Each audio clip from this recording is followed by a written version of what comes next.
All right, hi everyone. So today we're doing a tutorial. Now, I thought I had a tutorial for this already on my channel, but I went back to watch it and sort of refresh my memory on how the technique is done, and I couldn't find it. So apparently I don't have a tutorial for this. But basically what we're going to be doing is casting on to DPNs using crochet.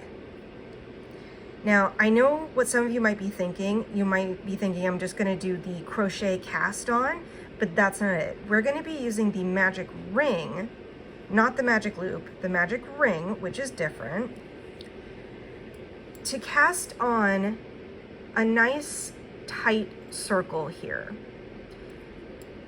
So, move this out of the way here. For my project, I wanted 6, so I'm going to be casting on 6 stitches, or rather crocheting 6 stitches into my magic ring. I do have a tutorial for how to make a magic ring on my channel, but if you're a quick learner, I'll just give you a brief summary. Just hold the yarn, wrap around your fingers, make an X, hold it, tuck under, pull up a loop. Oh goodness, I'm going to split the yarn. Of course I'm going to split the yarn in the tutorial. Anyway, pull up a loop and twist, and then you chain 1, which is just pulling a loop through the loop, just like knitting. Now, here's what we're going to do next. We are going to make, so I need 6 stitches cast on. We are going to make 5 single crochets. So, you want to crochet into your ring, over the tail. That is very important. You need to go over this tail for this to work properly. So we're going to go in and single crochet. I'm going to assume that you either already know how to do a single crochet, or that you can go find a tutorial, or you can just sort of copy what I'm doing here. I will eventually have a tutorial for this on my channel. I just haven't got around to it because it's, you know, pretty basic as far as crochet is concerned. A lot of people already have a million tutorials for that anyway. So I lost count again. 3, 4, 5. Perfect. Okay. So now we're going to remove our crochet hook. We are going to grab our DPNs. Go ahead and insert your DPN to where the hook was. And now, here's where the magic part of the magic ring comes in. You're gonna pull on this tail, and it's gonna close that ring. So you have a totally solid center. If it loosens up as you're working, you can just pull it again. If that's not sorcery, I don't know what is. So now we are going to cast on basically by picking up stitches. So you're gonna go under both legs of this V here, and you're going to knit into it, pulling up a stitch. Go. Now, since I need 6 total, I'm only going to do 2 per DPN. So there's 2 there. Go under both loops. Knit 1. And again.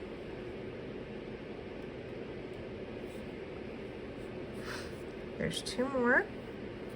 Tuck that DPN behind out of the way. And 2 more. There's 1. There's 2. And there you go. You have now cast on for working in the round. There's no need to join. At this point, you know, you can do whatever it is you need to do, whatever your pattern tells you, or whatever your heart desires. You just work it as normal for DPNs. So if that is increasing, go ahead and increase. If it is knitting around, go ahead and knit around. But you can do anything with this. Even if you're not a crocheter, if you just learn this technique, it will make working with DPNs so much easier, especially at the start, because that's the hardest part, right? Is getting started on fiddly DPNs when all your stitches are super loose. So I'm just kind of demonstrating here how much easier it is to work with these when you don't have to worry about how loose your stitches are or the DPNs falling out. Now I know these are wooden, so there's a little bit more grip than the aluminum needles, but still, they are pretty secure in here.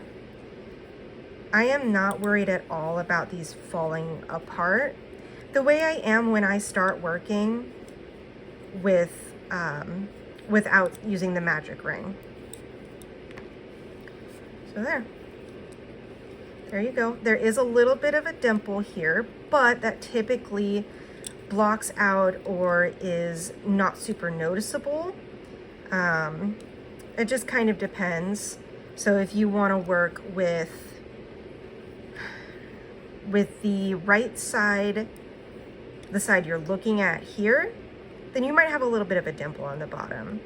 But if you switch to working from the inside out basically, like some people do with Fair Isle, then this little bump won't really be noticeable. It's more of an innie from this side. But, you know, this is the beginning. You can play with it however you want. I personally think that this bump is worth it. So there you go. There's your quick tutorial. If you have any questions, please go ahead and drop them in the comments below. I am happy to answer. And I can even do a follow-up video if people feel like they need it, where I kind of slow the process down. So thank you for watching. Make sure to hit like and subscribe if you want to see more tutorials or other types of content on my channel. And I hope to be posting more often in 2025. Have a great day.